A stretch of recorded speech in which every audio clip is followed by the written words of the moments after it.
الحمد لله وكفى وسلام على عباده الذين اصطفى أما بعد أعوذ بالله من الشيطان الرجيم بسم الله الرحمن الرحيم مثل الذين ينفقون أموالهم في سبيل الله كمثل حبة أنبتت سبع سنابل في كل سنبلة 100 حبة والله يضاعف لمن يشاء والله واسع عليم الذين ينفقون أموالهم في سبيل الله ثم لا يتبعون ما أنفقوا منا ولا أذى لهم أجرهم عند ربهم ولا خوف عليهم ولا هم يحزنون قول معروف ومغفرة خير من صدقة يتبعها أذى والله غني حليم يا أيها الذين آمنوا لا تبطلوا صدقاتكم بالمن والأذى كالذي ينفق ماله رئاء الناس ولا يؤمن بالله واليوم الآخر فمثله كمثل صفوان عليه تراب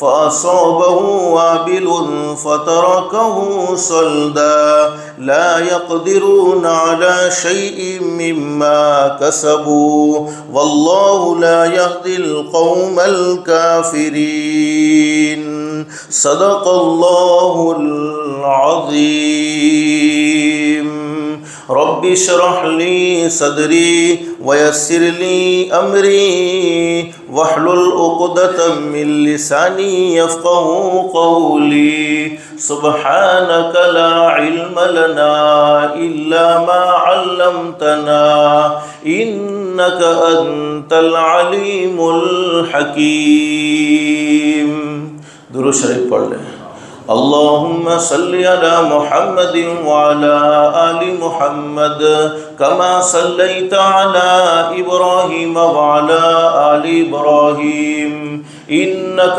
حميد مجيد اللهم بارك على محمد وعلى آل محمد كما باركت على إبراهيم وعلى آل إبراهيم إنك حميد مجید۔ آج رمضان المبارک کے مہینے کا 24واں روزہ ہے۔ آنے والی رات 25ویں رات طاق راتوں میں جس کا شمار ہے، اور حدیث شریف میں حضرت اقدس نبی کریم صلی اللہ علیہ وسلم نے شب قدر کو طاق راتوں میں تلاش کرنے کو کہا ہے۔ 21ویں رات گزر گئی، 23ویں رات گزر گئی، آج 25ویں رات ہے۔ اللہ ہم سب کو ان مبارک راتوں کی قدردانی کی توفیق و سعادت نصیب فرمائے۔ اگر برا لگے تو معافی چاہتے ہوئے ایک بات ضرور کہوں گا کہ بغیر عذر کے مسجد کے اندر اللہ کے دین کی بات کو ٹیک لگا کر سننا یہ اللہ کے قرآن کی بے ادبی ہے۔ میری بے ادبی نہیں ہے، یہ اللہ کے قرآن کی بے ادبی ہے اور اللہ کے دین کی بے ادبی ہے اور ایک اہم مجلس کی بے ادبی ہے۔ اس لیے جو احباب کوئی مجبوری نہیں رکھتے ہیں، جن کو کوئی پریشانی نہیں ہے، گھنٹوں گھنٹے کھڑے رہنے میں ان کو کوئی دشواری نہیں ہے، تو انہیں مجلس میں جڑ کر بیٹھنا چاہیے اگر بیٹھنا ہی ہے، ورنہ پھر ادھر ادھر بیٹھنا یہ بات کرنے والے کے ذہن کو بھی منتشر کر دیتا ہے۔ اس لیے میں اکثر کہا کرتا ہوں کہ مقتدیوں کا جیسا وضو ہوتا ہے اللہ امام کی نماز پر اس کے اثرات منتقل کرتے ہیں، بیٹھنے والا مجمع جیسا ہوتا ہے ویسی ہی باتیں اللہ پاک دلوں میں ڈالتے ہیں۔ تو یاد رکھو کہ آپ کے سامنے بولنا یہ میرا کوئی احسان نہیں ہے، احسان تو آپ احباب کا ہے کہ آپ اس قابل مجھے سمجھتے ہیں اور میری بات کو سنتے ہیں۔ اللہ آپ کے سننے کو قبول فرمائے اور میرے کہنے کو بھی قبول فرمائے۔ لیکن آدمی جتنا ادب کے ساتھ بیٹھتا ہے اللہ پاک اسے تھوڑی محنت میں بہت کچھ دے دیتے ہیں۔ ہمارے حضرت مفتی کفایت اللہ صاحب رحمۃ اللہ علیہ بڑی زبردست بات بیان فرمایا کرتے تھے کہ اللہ پاک معصیت کو معاف کر دیتا ہے۔ جب آدمی سے گناہ ہوتا ہے اللہ معاف ضرور کر دیتا ہے، لیکن بے ادبی کو اللہ معاف نہیں کرتا ہے۔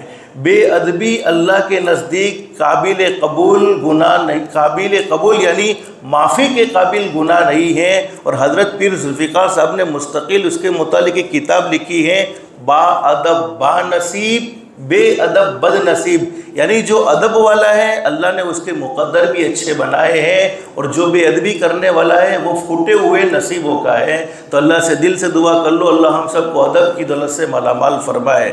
حضرت مفتی کفایت اللہ صاحب رحمۃ اللہ علیہ بڑی زبردست بات بیان فرماتے تھے کہ جب بھی تمہیں کوئی کام کرنا ہو تو تین باتوں کو سامنے رکھو۔ کتنی باتوں کو؟ 3 باتوں کو۔ نمبر 1 کام بھی حق ہو، ہم جو کام کرنے جا رہے ہیں وہ کام بھی حق ہو۔ نمبر 2 طریقہ بھی حق ہو، اور نمبر 3 نیت بھی حق ہو۔ کام حق ہے لیکن طریقہ حق نہیں ہے تو کام میں برکت حاصل ہو سکتی نہیں ہے۔ کام حق ہے لیکن نیت حق نہیں ہے تو کام میں برکت حاصل ہو سکتی نہیں ہے۔ تو نیت کو بھی درست کر لینا چاہیے کہ بہت سی مرتبہ ہم مجلسوں میں بیٹھتے تو ہیں لیکن ہماری کچھ نیت ہی نہیں ہوتی۔ جب نیت ہی نہیں ہوتی تو پھر کچھ حاصل بھی ہوتا نہیں ہے۔ تو نیت کو درست کر لینا چاہیے کہ اگر اچھی بات ہمیں شیطان کے ذریعے بھی سننے ملے، میں تو ایک عام آدمی ہوں، اللہ سے دل سے دعا کر لو اللہ مجھے بھی گناہوں سے پاک اور صاف فرمائے اور آپ جیسا اللہ کا ولی مجھے بھی بنائے۔ لیکن حدیث شریف میں، بخاری شریف میں یہ حدیث موجود ہے، اگر کوئی اچھی بات تمہیں شیطان دیتا ہے تو شیطان سے بھی اچھی بات لے لینی چاہیے اور اس پر عمل ضرور کرنا چاہیے۔ اللہ ہم سب کو عمل کی توفیق نصیب فرمائے۔ اس وقت قرآن کریم کی سورہ بقرہ کی چند آیات میں نے آپ کے سامنے تلاوت کی ہے۔ ان آیات میں اللہ رب العالمین نے ہمیں یہ پیغام دیا ہے، اللہ کو پانے کے 2 راستے ہیں۔ ایک جانی عبادت جیسے نمازوں کا اہتمام کرنا، رمضان کے روزے رکھنا، اور بھی بہت سی جانی عبادت جیسے اشراق پڑھنا، چاشت پڑھنا، اوابین پڑھنا، اور ایک مالی عبادت۔ اللہ کو پانے کی 2 عبادتیں ہیں، ایک جانی عبادتیں، ایک مالی عبادتیں، جن سے ہم مال خرچ کر کے اللہ نے جنہیں مال عطا فرمایا ہے اگر وہ جانی عبادات میں کمزور ہیں تو مال خرچ کر کے بھی اللہ کا قرب حاصل کر سکتے ہیں، اللہ کے قریب پہنچ سکتے ہیں۔ اور قرآن کریم میں اللہ پاک ہمیں یہ بات سمجھا رہے ہیں، مالدار بنانے والا بولو کون ہے؟ ایک اللہ ہے۔ اور قرآن کریم کے ایک مقام پر اللہ فرماتے ہیں وَفِي أَمْوَالِهِمْ حَقٌّ مَعْلُومٌ لِلسَّائِلِ وَالْمَحْرُومِ۔ اللہ فرماتے ہیں ہم نے مالداروں کے مال میں غریبوں کا بھی حق رکھا ہے۔ یہ حکمت کے تحت اللہ نے کسی کو مالدار بنایا، کسی کو غریب بنایا، ورنہ اللہ رب العالمین قرآن کریم میں ہمیں یہ پیغام دیتے ہیں کہ مالدار لوگ مال ملا ہے تو یہ نہ سمجھے کہ تم اس مال کے خود مالک ہو۔ ان اللہ اشتری من المؤمنین انفسهم واموالهم بان لهم الجنہ۔ اللہ رب العالمین نے تمہاری جان کو اور تمہارے مال کو جنت کے بدلے میں خرید لیا ہے۔ اب تمہارا مال تمہارا نہیں رہا بلکہ اللہ نے تم کو بیچ دیا ہے۔ اب تمہارے پاس جو کچھ موجود ہے وہ بولو کس کی امانت ہے؟ اللہ کی امانت ہے۔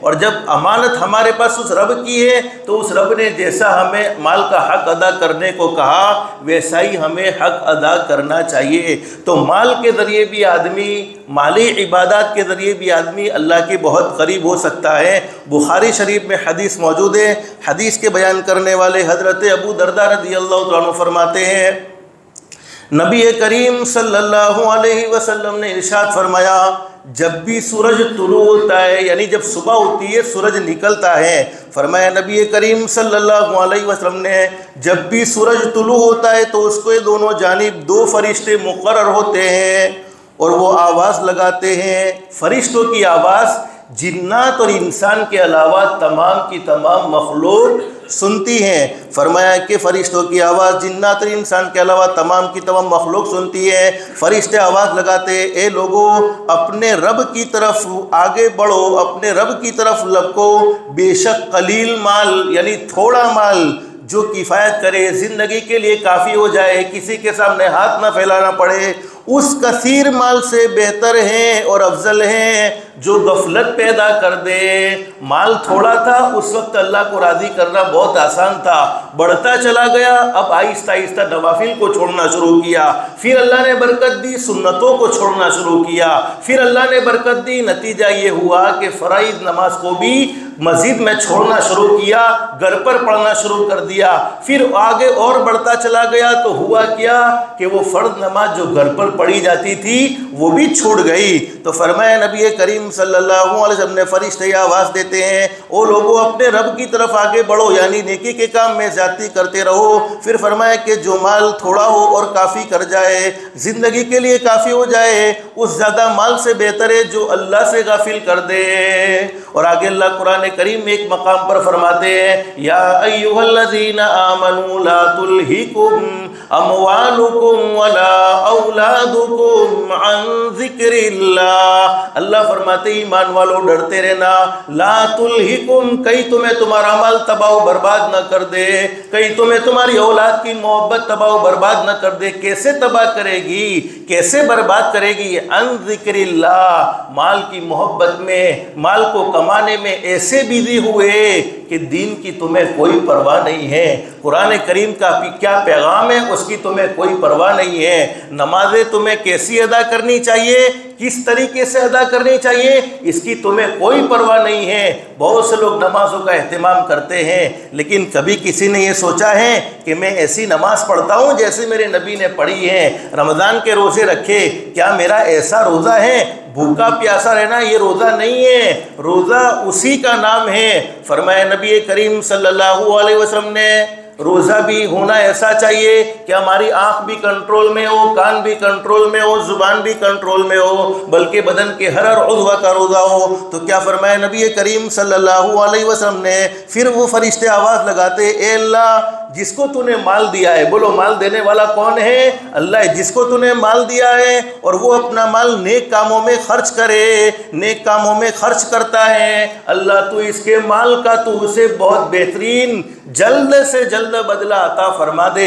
بولو فرشتے کی دعا رد ہو سکتی ہے؟ ہرگز نہیں۔ اور یہ میں کمزور حدیث آپ کو نہیں سناتا، علماء سے پوچھو، بخاری شریف میں اور مسلم شریف میں یہ حدیث موجود ہے۔ لیکن آگے حدیث کے الفاظ کیا بیان فرمائے؟ فرمایا نبی کریم صلی اللہ علیہ وسلم نے بہت سے مالدار ایسے ہوتے ہیں جن کو اللہ نے مال دیا ہے، جن کو اللہ نے دولت عطا فرمائی ہے، لیکن مال کی محبت دل میں ایسی کوٹ کوٹ کے بھر چکی ہوتی ہے کہ ان کے پاس کوئی سوال بھی کر لیتا ہے تو وہ بھڑک جاتے ہیں، پریشان ہو جاتے ہیں۔ حدیث شریف میں ہمارے نبی نے فرمایا کہ جب کسی میرے امتی کے پاس مال ہے اور خرچ کرنے کا موقع بھی اسے معلوم ہے کہ یہاں پر میں خرچ کروں گا اور یہ صحیح خرچ ہو رہا ہے، اس کے باوجود وہ خرچ نہیں کرتا ہے بلکہ اپنے مال کو روکے رکھتا ہے، کنجوسی کرتا ہے۔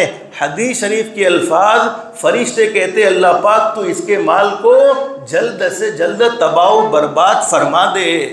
اب میرے پیاروں فرشتے کی دعا رد ہو سکتی ہے؟ بہت سی مرتبہ ہمارے پاس لوگ تعویذ لینے کے لیے آتے ہیں، مول صاحب پہلے بہت دکان چلتی تھی، اتنی دکان چلتی تھی کہ ہمارے پاس دینے کو بولو وقت نہیں تھا، اور اب ایسے مقروض ہو گئے کہ کیا بیچتے، ہم خود دوسروں کو دینے کے محتاج ہو گئے، یعنی اتنوں سے قرض لیا ہے کہ اب ادا کرنے کی طاقت بھی نہیں ہے۔ میں کہتا ہوں ہمیشہ اللہ پاک اپنے بندوں پر بولو کرم کا معاملہ فرماتے رہتے ہیں، رحم کا معاملہ فرماتے رہتے ہیں۔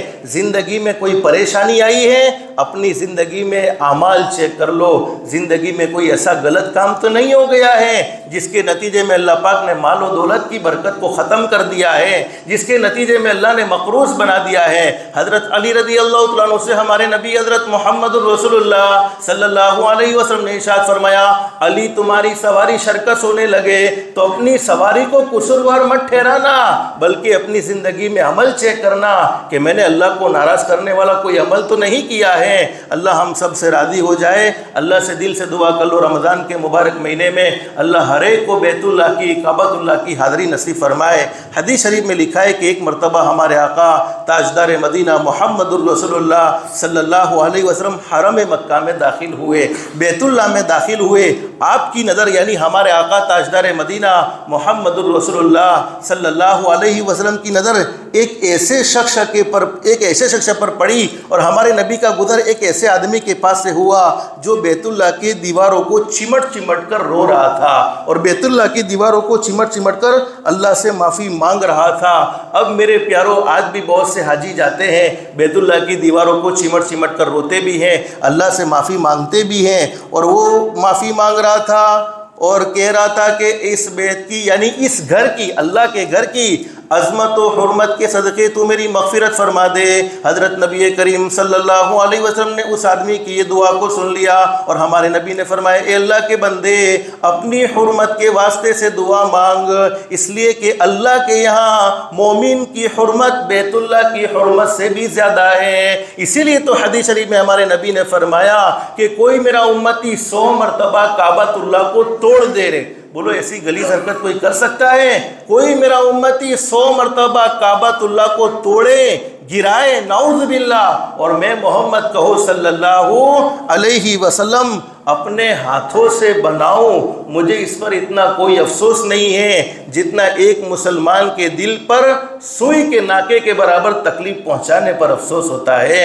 تو اس سے معلوم ہوتا ہے کہ مومن کے دل کی عظمت و حرمت بیت اللہ کی عظمت و حرمت سے زیادہ ہے۔ حدیث شریف میں لکھا ہے کہ وہ بندہ بیت اللہ کی عظمت و حرمت کے صدقے اللہ سے اپنے گناہوں کی معافی مانگ رہا تھا۔ ہمارے نبی نے فرمایا، اللہ کے بندے اپنی حرمت کے واسطے سے دعا مانگ، اس لیے کہ اللہ کے یہاں بیت اللہ کی عظمت و حرمت سے بھی زیادہ مومن کے دل کی عظمت ہے، مومن کے دل کی حرمت ہے۔ وہ آدمی کہنے لگا، یا رسول اللہ صلی اللہ علیہ وسلم، میں تو بہت بڑا گنہگار ہوں، میں نے بہت بڑے گناہ کر لیے ہیں۔ اللہ کے نبی حضرت محمد رسول اللہ صلی اللہ علیہ وسلم نے فرمایا، اللہ کے بندے ایسا تیرا کیا گناہ ہے؟ کہنے لگا، اللہ کے نبی، اللہ نے مجھے بہت زیادہ مال عطا فرمایا ہے، اور حدیث شریف کے الفاظ، اللہ نے مجھے اتنا مال عطا فرمایا ہے کہ اب میرے پاس رکھنے کی کوئی جگہ نہیں ہے، لیکن جب کوئی آدمی ان میں سے کوئی چیز کا مجھ سے سوال کرتا ہے، کوئی چیز مجھ سے مانگتا ہے تو مجھے غصہ آ جاتا ہے اور میں بھڑک جاتا ہوں، اور ایسا بھڑک جاتا ہوں جیسے میرے منہ سے آگ کے شعلے نکل رہے ہو۔ حضرت نبی کریم صلی اللہ علیہ وسلم جلال میں آ گئے، حضرت نبی کریم صلی اللہ علیہ وسلم غصے میں آ گئے، اور ہمارے نبی نے فرمایا، اے فاسق، چلا جا یہاں، میری نظروں سے دور ہو جا، اے جہنمی، چلا جا یہاں سے، میری نظروں سے دور ہو جا۔ پھر ہمارے نبی حضرت محمد رسول اللہ صلی اللہ علیہ وسلم نے فرمایا، اس ذات کی قسم، بولو ہمارے نبی کو قسم کھانے کی کوئی ضرورت نہیں ہے، آپ سے بڑھ کر دنیا میں کوئی سچا انسان نہیں ہے، اس ذات کی قسم جس کے قبضے میں محمد کی جان ہے۔ ہمارے نبی نے فرمایا، اے کنجوس، اے بخیل، اگر تو 1000 برس تک روزے رکھتا رہے گا اور 1000 برس تک نمازیں پڑھتا رہے گا، پھر بھی تجھے تیرے روزے جنت میں بولو نہیں لے جائیں گے، تجھے تیری نمازیں جنت میں نہیں لے جائے گی، اور یہ تو کنجوسی کی حالت میں دنیا سے چلا گیا۔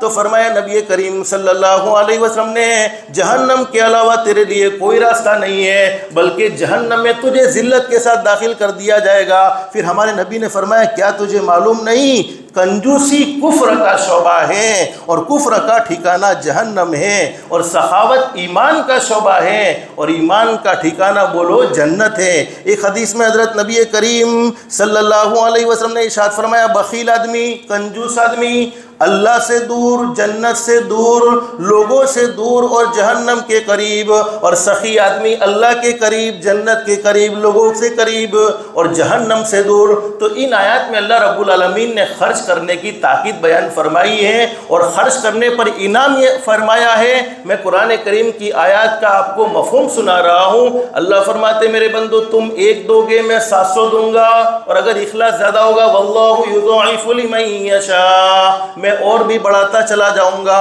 تو میرے پیارو، اللہ نے ہمیں مال دیا ہے تو مال کا حق یہ ہے کہ ہم غریبوں پر خرچ کریں، غریبوں کا پورا پورا خیال رکھیں۔ امید ہے کہ ہم نے اپنی زکوٰۃ تو ادا کر دی ہوگی، صدقہ فطر کو بھی صحیح ادا کرنے کا اہتمام کرے۔ مشکاہ شریف میں حدیث موجود ہے، ایک مرتبہ حضرت ام سلمہ رضی اللہ تعالیٰ عنہ جو ہمارے آقا تاجدار مدینہ محمد الرسول اللہ صلی اللہ علیہ وسلم کے ساتھ زندگی گزارنے والی عورت ہے، حضرت ام سلمہ رضی اللہ تعالیٰ عنہ کے پاس کہیں سے کچھ گوشت آ گیا، اور حضرت اقدس نبی کریم صلی اللہ علیہ وسلم کو گوشت بہت اچھا لگتا تھا، اس لیے کہ آپ کی زندگی تو فقر و فاقہ میں گزرتی تھی۔ جب اللہ کی طرف سے کوئی نعمت ملتی تھی آپ اسے خوشی خوشی قبول فرماتے تھے۔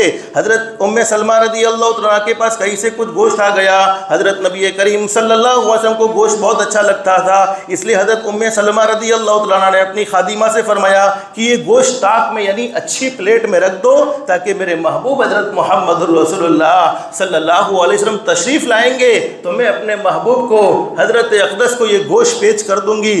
اتنے میں ایک سائل یعنی ایک مانگنے والا آ گیا۔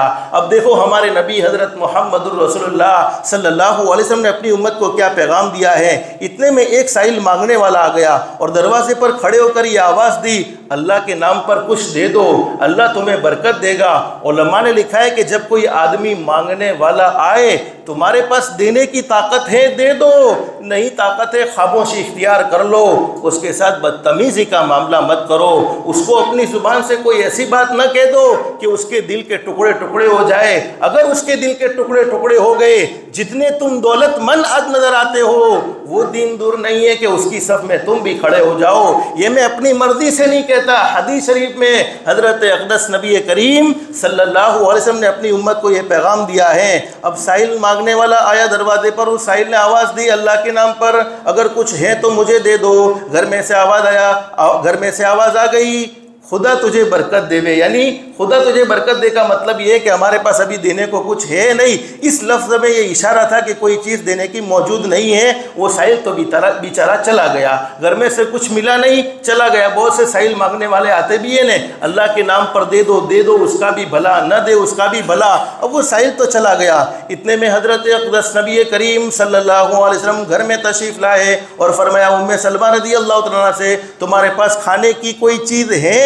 ام سلمہ نے کہا کہ ہاں اللہ کے نبی، اور خادمہ سے کہا جاؤ گوشت آپ کے واسطے لے آؤ، یعنی آپ کے لیے جو گوشت بچا کر رکھا تھا۔ حالانکہ میرے پیاروں ہمارے نبی کے گھر میں پہلے سے بولو کھانا نہیں تھا، یہ تو کسی نے بطور ہدیے کے پیش کیا تھا، اور ہمارے نبی کے لیے ام سلمہ رضی اللہ عنہا نے بچا کر رکھا تھا۔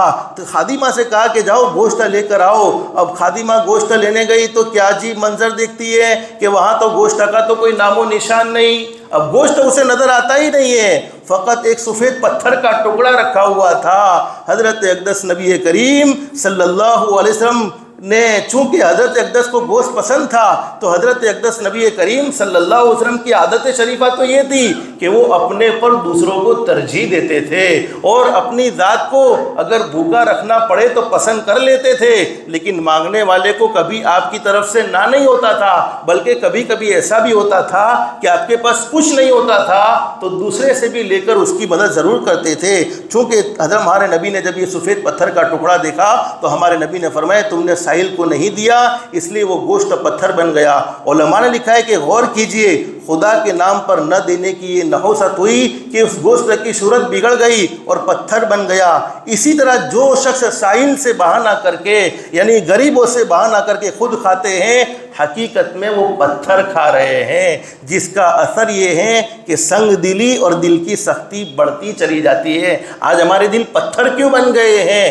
آج ہمارے دل سخت کیوں ہو گئے ہیں؟ اس لیے کہ ہم نے غریبوں کا حق کھا لیا ہے۔ اور فرمایا کہ چونکہ حضرت کے گھر والوں کے ساتھ اللہ رب العالمین کی بڑی عنایت ہوتی ہے، اللہ رب العالمین کا بڑا حضرت اقدس کے گھر والوں کے ساتھ بڑی رحمت وابستہ ہوتی ہے، اس لیے اس گوشت کی صورت کھلی نگاہوں میں بدل دی تاکہ اس کے استعمال سے محفوظ رہے۔ تو میرے پیاروں، مجھے بتلانا یہ تھا کہ اللہ نے مال دیا ہے تو یہ مال روکے رکھنے کے لیے نہیں ہے، لیکن آگے ایک بات بیان فرمائی ہے کہ جب ہم نے کسی کو صدقہ دیا یا ہدیہ دیا، دونوں چیزیں ہیں، صدقے اور ہدیے میں فرق یہ ہے کہ صدقہ ہم اپنے سے کمتر آدمی کو دیتے ہیں اور ہدیہ اپنے سے بہتر آدمی کو دیتے ہیں، اور دونوں باتیں قرآن کریم میں بیان فرمائی ہیں۔ تو جب صدقہ دیا یا ہدیہ دیا تو پھر احسان جتلا کر اس صدقے کو اور اس ہدیے کو گلو برباد کرنا نہیں چاہیے۔ مسلم شریف میں حدیث موجود ہے، حضرت اقدس نبی کریم صلی اللہ علیہ وسلم نے فرمایا 3 آدمی ایسے جو قیامت میں بڑے سخت سے سخت عذاب میں ہوں گے اور اللہ رب العالمین ان کی طرف نظر کرم اور نظر رحمت نہیں ڈالے گا اور نہ ان سے اللہ پاک بات کرنے کے لیے تیار ہوگا۔ نمبر 1 جو احسان جتلانے والا ہے، میں فلاں ٹائم میں تنے 8 روپیہ لے لاتا تاری اٹلی نیکی کرے لیے تھی۔ ہاں ایک بات یاد رکھو، ہمارے حضرت مفتی کفایت اللہ صاحب بڑی زبردست بات بیان فرماتے تھے، احسان کا جتلانا گناہ ہے، بولو بے شک احسان کا جتلانا گناہ ہے، لیکن احسان کا بتلانا کوئی گناہ، کسی ناقدرے کو ہم احسان یاد دلا رہے ہیں تو احسان کا بتلانا بولو کوئی گناہ نہیں ہے، احسان کا جتلانا گناہ ہے، احسان کا بتلانا کوئی گناہ نہیں ہے۔ مسلم شریف میں حدیث موجود 3 آدمی جن سے اللہ رب العالمین سخت ناراض ہو گئے ان سے بات کرنے کی، اللہ رب العالمین ان سے بات بھی نہیں فرمائیں گے اور ان پر نظر رحمت بھی نہیں ہوگی۔ نمبر 1 جو احسان جتلانے والا ہے، نمبر 2 جو جھوٹی قسم کھا کر مال بیچنے والا ہے، اور نمبر 3 جو اپنی پینٹ یا اپنی پاجامہ کو تخنوں سے نیچے پہننے والا ہے۔ اللہ ہم سب کی حفاظت فرمائے۔ ایک بڑی زبردست بات بیان فرمائی ہے، اماں عائشہ صدیقہ رضی اللہ عنہا ایک مرتبہ تشریف فرما ہے، ہمارے نبی حضرت محمد الرسول اللہ صلی اللہ علیہ وسلم کے ساتھ زندگی گزارنے والی عورت اماں عائشہ صدیقہ رضی اللہ عنہا ایک مرتبہ بیٹھی ہوئی ہے۔ ایک عورت اماں عائشہ صدیقہ رضی اللہ عنہا کے پاس آئی، اس نے ہاتھ آستین میں چھپائے رکھا تھا۔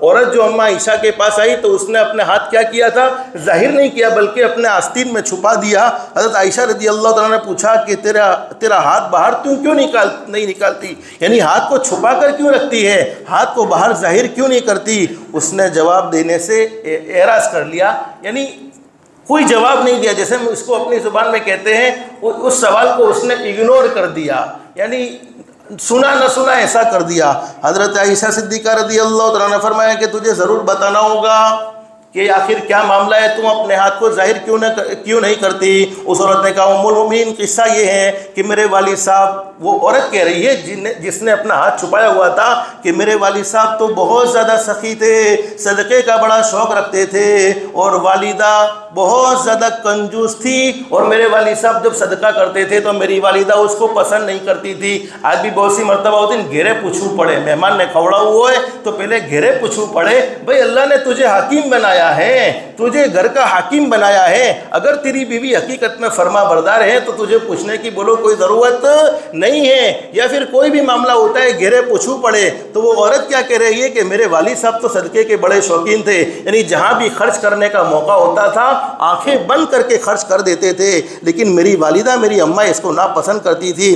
کبھی دیکھنے میں ایسا نہیں آیا کہ میری والدہ نے کوئی صدقہ کیا ہو، ہاں کبھی کبھی ایسا ہوتا تھا کہ چربی کا ٹکڑا یا کسی پرانے کپڑے کو کسی کو دے دیتی تھی، باقی میری والدہ کچھ دیتی نہیں تھی۔ لیکن ہوا ایسا کہ اللہ کے ارادے سے، قضاء الہی سے، یعنی اللہ کے فیصلے سے دونوں دنیا سے رخصت ہو گئے۔ میں نے خواب میں دیکھا قیامت قائم ہو گئی ہے اور میری ماں تمام مخلوق کے سامنے یوں کھڑی ہوئی ہے کہ اس نے اپنے بدن پر پرانا کپڑا پہنا ہوا ہے اور وہ چربی چبا رہی ہے اور ہائے پانی ہائے پانی ہائے پانی کر رہی ہے کہ مجھے پیاس لگی ہے، مجھے پانی پلا دو۔ اور ادھر میں نے اپنے والد محترم کو دیکھا کہ وہ حوض کے کنارے پر بیٹھے ہوئے ہیں اور لوگوں کو اپنے ہاتھوں سے پانی پلا رہے ہیں۔ یہی عمل میرے والدہ کو، یہی عمل میرے والد صاحب کو، یعنی سخاوت میرے والد صاحب کو دنیا میں بہت پسند تھی۔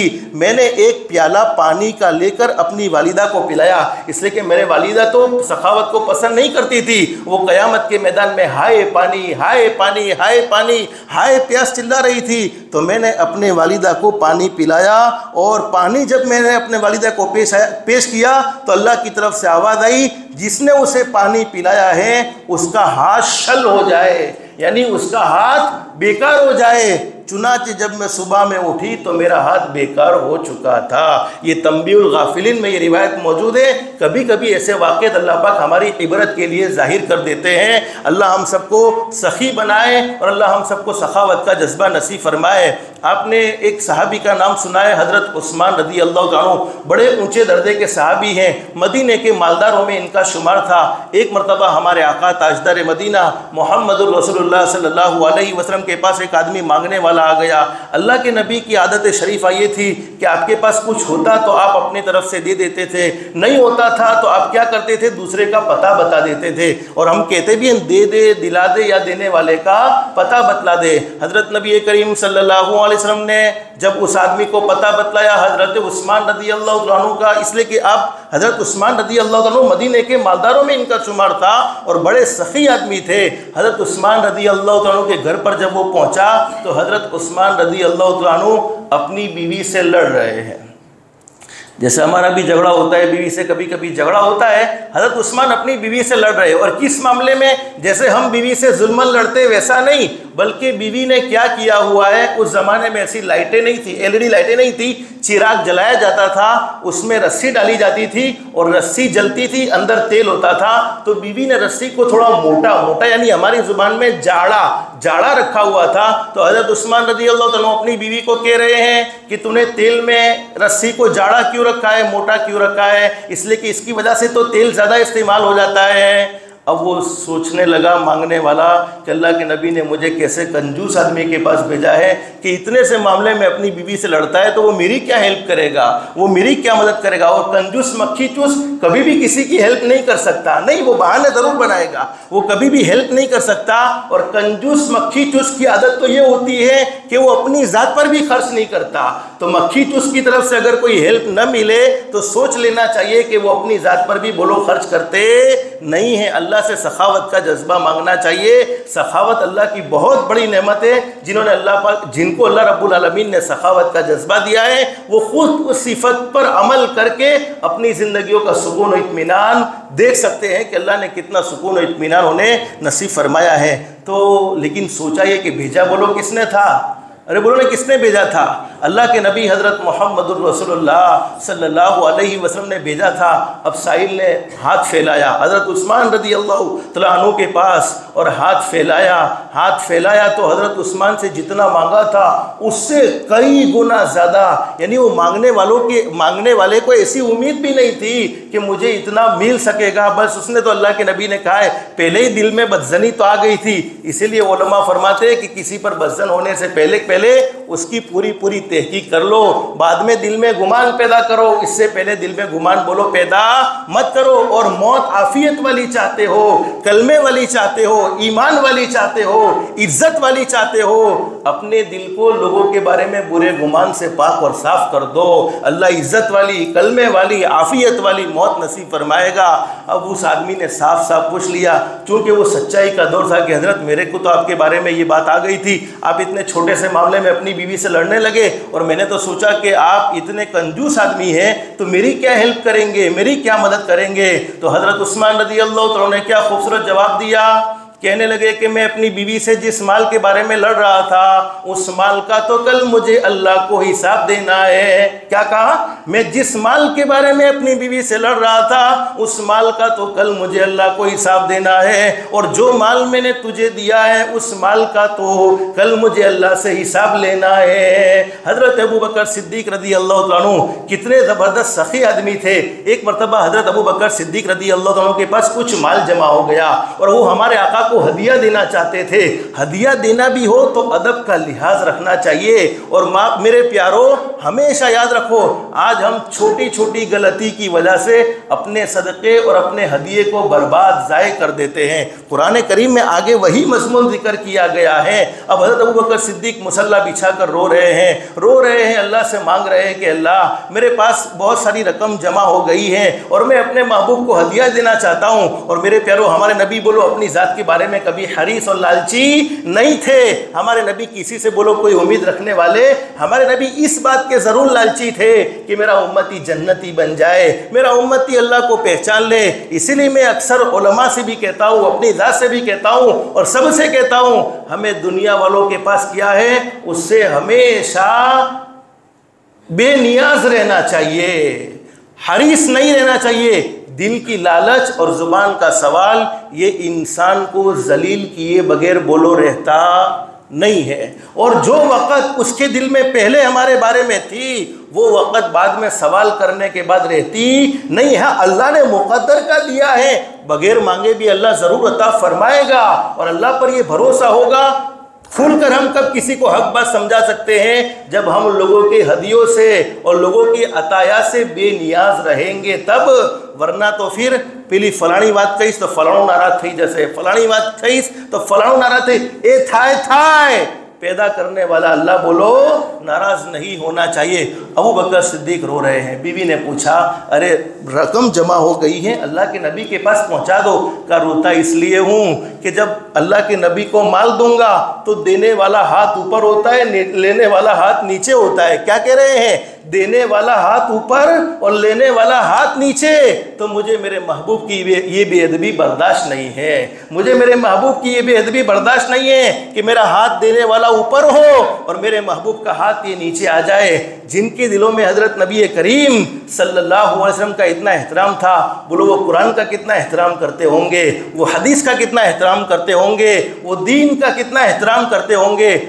اسی میں حضرت نبی کریم صلی اللہ علیہ وسلم جب ابھی یہ دعائی مانگی رہے تھے کہ کسی نے دروازہ کھٹکھٹایا، اللہ کے نبی دروازے پر موجود تھے۔ ہمارے نبی نے فرمایا ابو بکر رونے کی ضرورت نہیں ہے، آج سے تیرا مال میرا ہے، جب میرا دل چاہے گا میں تجھ سے مال وصول کر لوں گا۔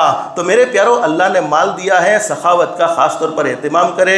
باتیں تو بہت ساری تھی لیکن آپ لوگ تھک چکے ہیں اور آپ کو تھکاوٹ بھی بہت جلدی ہو جاتی ہے، اس لیے اب اسی پر بس کریں گے انشاءاللہ۔ لیکن آخر ایک حدیث آپ کے سامنے ذکر کر دے، اللہ ہم سب کو عمل کی توفیق نصیب فرمائے۔ نبی کریم صلی اللہ علیہ وسلم نے بڑی زبردست بات بیان فرمائی ہے۔ فرمایا نبی کریم صلی اللہ علیہ وسلم نے اپنے مال کو زکوٰۃ کے ذریعے پاک کرو۔ جب تک زکوٰۃ مال کی ادا نہیں ہوتی تب تک بولو مال پاک ہوتا نہیں ہے۔ اپنے مال کو زکوٰۃ کے ذریعے پاک کرو اور مال کی حفاظت کرو، ورنہ جس مال پر زکوٰۃ نہیں نکالی جاتی تو وہ مال کہاں پہنچتا ہے؟ بربادی کی طرف پہنچ جاتا ہے۔ اور اپنے بیماروں کا صدقے کے ذریعے علاج کرو اور قسم قسم کی آفات کا دعاؤں سے مقابلہ کرو۔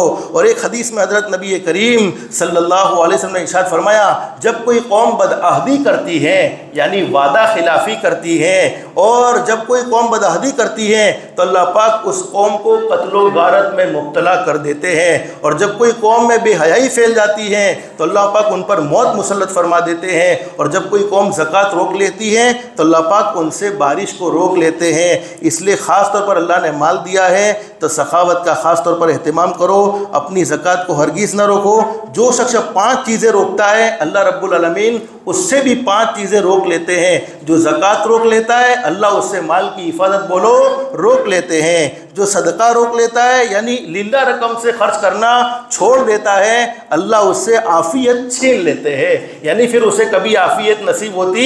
کوئی آدمی زکوٰۃ دے کر یوں سوچے کہ اللہ میری حفاظت کرے گا، یہ نہیں ہو سکتا۔ اس کے مال کی حفاظت کرنے کی پوری گارنٹی ہے، اس کی حفاظت کی بولو کوئی گارنٹی نہیں ہے۔ تو فرمایا جو نفلی صدقہ جس کو ہم کہتے ہیں للہ رقم، جو صدقہ روک لیتا ہے، للہ رقم سے کسی کی مدد کرنا یا للہ رقم خرچ کرنا چھوڑ دیتا ہے، اللہ پاک اس سے عافیت روک لیتے ہیں۔ جو عشر، اب عشر کے مسائل یہاں ذکر نہیں کیے جاتے، جو عشر روک لیتا ہے اللہ اس کی زمین کی برکتوں کو روک لیتے ہیں، اور جو دعا روک لیتا ہے اللہ پاک اس سے قبولیت کو روک لیتے ہیں۔ اور جو شخص نماز میں سستی کرتا ہے اسے موت کے وقت تک کلمہ شہادت روک لیا جاتا ہے، یعنی اسے موت کے وقت تک کلمہ شہادت نہیں ملتا ہے۔ اس لیے میرے پیارو جتنا ہو سکے خرچ کرنے کا اہتمام کریں گے۔ اور میں نے مختصر یہ مضمون اسی لیے آپ کے سامنے ذکر کیا ہے کہ بہت سی مرتبہ ہماری نمازوں میں بھی کوتاہیاں ہوتی ہے، بولو ہوتی ہے کہ نہیں ہوتی؟ رمضان کے مہینے کے روزے کے اندر بھی کچھ نہ کچھ کمزوری ضرور ہو جاتی ہے۔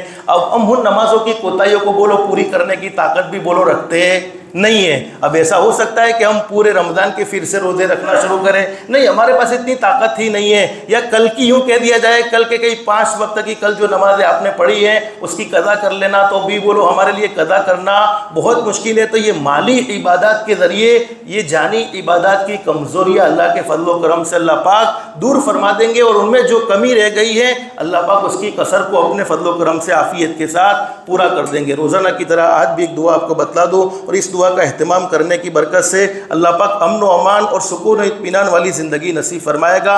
کبھی کبھی ایسا ہوتا ہے کہ کسی نہ کسی معاملے میں ہم پریشان بھی ہوتے ہیں، چاہے کوئی بھی معاملہ ہمیں پریشان کرتا ہو یا پھر کوئی قسم کا ہمارے دل میں ڈر سوار ہوتا ہے، خوف سوار ہوتا ہے، تو حدیث شریف میں ہمارے نبی نے، بخاری شریف میں حدیث موجود ہے، ہمارے نبی نے ایک دعا سکھلائی ہے، حسبنا اللہ ونعم الوکیل۔ ہر کسی کو اتنا جملہ یاد ہوگا، پڑھو حسبنا اللہ ونعم الوکیل، اتنا ہر ایک کو یاد ہے، لیکن آگے ایک جملہ بڑھا دینا ہے، نعم المولا ونعم نصیر، حسبنا اللہ ونعم الوکیل، نعم المولا ونعم النصیر۔ یہ چھوٹی سی دعا پڑھنے کی برکت سے آئندہ آنے والے ٹینشن سے اللہ پاک محفوظ رکھے گا اور دل میں سکون و اطمینان نصیب کر دے گا۔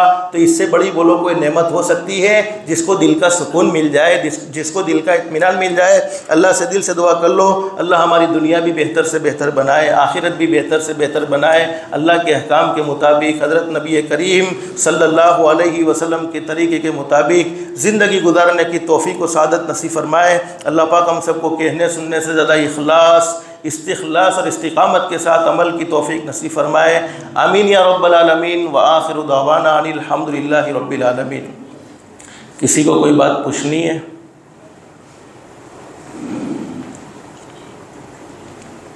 کچھ نہیں پوچھنا؟ کوئی سوال ذہن میں پیدا ہوا ہو، کوئی بات ذہن میں آئی ہو؟ آج ہمارے درمیان میں حضرت مفتی امام صاحب آنے والے تھے، کچھ مسائل کا تذکرہ تھا، لیکن ان کو کسی عذر کی وجہ سے وہ نہیں آ سکے۔ انہوں نے معذرت کر لی کہ بھئی گرمی کا موسم ہے، شدت کی گرمی ہے، اس کی وجہ سے آنا بہت مشکل ہوگا، اس وجہ سے وہ نہیں آئے۔ لیکن اگر کسی کو کوئی بات پوچھنی ہو تو کہہ دو، نہیں پوچھنی ہے، شرم آتی ہے تو پرسنل میں پوچھ لینا، ٹھیک ہے؟